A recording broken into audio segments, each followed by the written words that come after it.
Hi friends, welcome to Nellai Food Court. இன்னைக்கு நம்ம சேனல்ல மட்டன் பாயா ரெசிபி தான் பார்க்க போறோம். இது நம்ம வீட்லயே ரெடி பண்ண ஃப்ரெஷ்ஷான மசாலா வச்சு செய்ய போறோம். முதல்ல நம்ம மசாலா ரெடி பண்ணிக்குவோம். இதுக்கு ட்ரை ரோஸ்ட் பண்ணதுக்கு தேவையான பொருட்கள் கொஞ்சம் பட்டை எடுத்துக்கங்க, 3 கிராம்பு, 2-3 ஏலக்காய், கூடவே ஒரு ஜாதிக்காய் போட்டுக்கங்க, 2 பே லீவ்ஸ், 1 டீஸ்பூன் அளவு பெப்பர் ஆட் பண்ணிக்கங்க, 3/4 டீஸ்பூன் பெருஞ்சீரகம், 1 டீஸ்பூன் ஜீரகம். இது கூடவே 3 டீஸ்பூன் அளவு முழு மல்லி சேர்த்துக்கங்க. நான் காஷ்மீரி சில்லி பவுடர் ஆட் பண்ணுறதுனால வத்தல் 2 வத்தல் தான் ஆட் பண்ணுறேன். உங்களுக்கு ஸ்பைஸியாக வேணுன்னா 3 இல்லை 4 வத்தல் ஆட் பண்ணிக்கோங்க. அதே மாதிரி நீங்கள் காஷ்மீரி சில்லி பவுடர் ஆட் பண்ணலைன்னா ஒரு 5 வத்தல் ஆட் பண்ணிக்கோங்க. இப்போ இதெல்லாம் ஆறுனதுக்கப்புறமா பவுடர் பண்ணி எடுத்துக்கோங்க.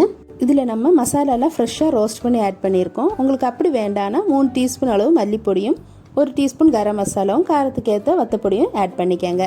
மசாலா ரெடி பண்ணியாச்சு. இப்போ நம்ம இது செய்ய ஆரம்பிக்கலாம். 4 டீஸ்பூன் அளவு ஆயில் எடுத்துக்கோங்க. இதில் தாளிக்கிறதுக்கு தேவையான எல்லா பொருட்களையும் ஆட் பண்ணிக்கோங்க.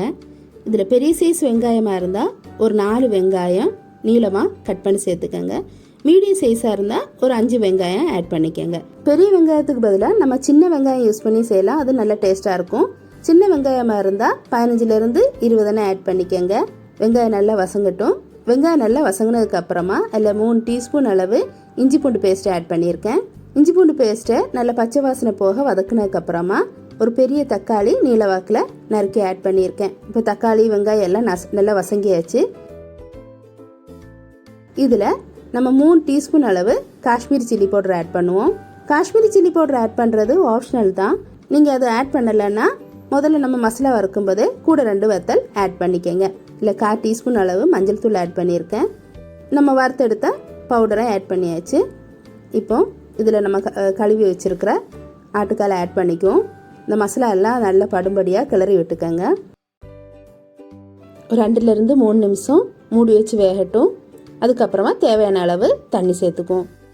கிட்டத்தட்ட 4 கிளாஸ் தண்ணி சேர்த்துருக்கேன். இந்த லெக் பீஸ் எல்லாம் தண்ணியிலே முழுகி இருக்கிற அளவுக்கு தண்ணியோட அளவு லெக் பீஸ்க்கு மேலே நிற்கிற மாதிரி தண்ணி சேர்த்துக்கங்க. இப்போது தேவையான அளவு உப்பு சேர்த்துக்கலாம். இப்போ இது நல்லா கொதி வரட்டும். கொதி வந்ததுக்கு அப்புறமா நம்ம குக்கர் மூடி போட்டுக்கலாம். குக்கர் மூடி போட்டதுக்கப்புறமா மீடியம் ஃப்ளேமில் வச்சு ஒரு 3/4 மணி நேரத்துலேருந்து 1 மணி நேரம் வரை வேக விடுங்க. இப்போ 1 மணி நேரம் ஆகிட்டு நம்ம ஸ்டவ் ஆஃப் பண்ணிடுவோம். ப்ரெஷர் போகிறதுக்காக ஒரு 10 நிமிஷம் வெயிட் பண்ணுவோம். இப்போ மட்டன் பாயா எப்படி வந்திருக்குன்னு பார்ப்போம். மட்டன் பாயா நல்லா சூப்பராக வந்திருக்கு. இதை அப்படியே நம்ம யூஸ் பண்ணலாம். இல்லை விரும்பினா தேங்காய் பேஸ்ட்டை ஆட் பண்ணிக்கலாம். அது ஆப்ஷனல் தான். அதை ஆட் பண்ணலான்னாலும் இதே டேஸ்ட்டாக தான் இருக்கும். நான் இன்றைக்கி 1 கப் அளவு தேங்காய் விழுது ஆட் பண்ணியிருக்கேன். இந்த 6 டீஸ்பூன் அளவு தேங்காவை நல்லா ஃபைன் பேஸ்ட்டாக அரைச்சி சேர்த்துருக்கேன். இது ஆப்ஷனில் தான். நீங்கள் விரும்பினா சேர்த்தா போதும். தேங்காய் சேர்த்ததுக்கப்புறமா ரொம்ப கொதி வர விட வேண்டாம். ஒரு கொதி வந்ததும் ஆஃப் பண்ணிடலாம்.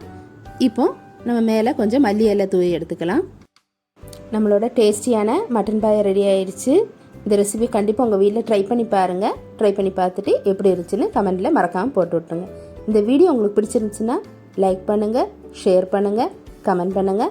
மறக்காமல் நெல்லை ஃபுட் கோர்ட்டுக்கு சப்ஸ்கிரைப் பண்ணிவிடுங்க. தேங்க்ஸ் ஃபார் வாட்சிங்.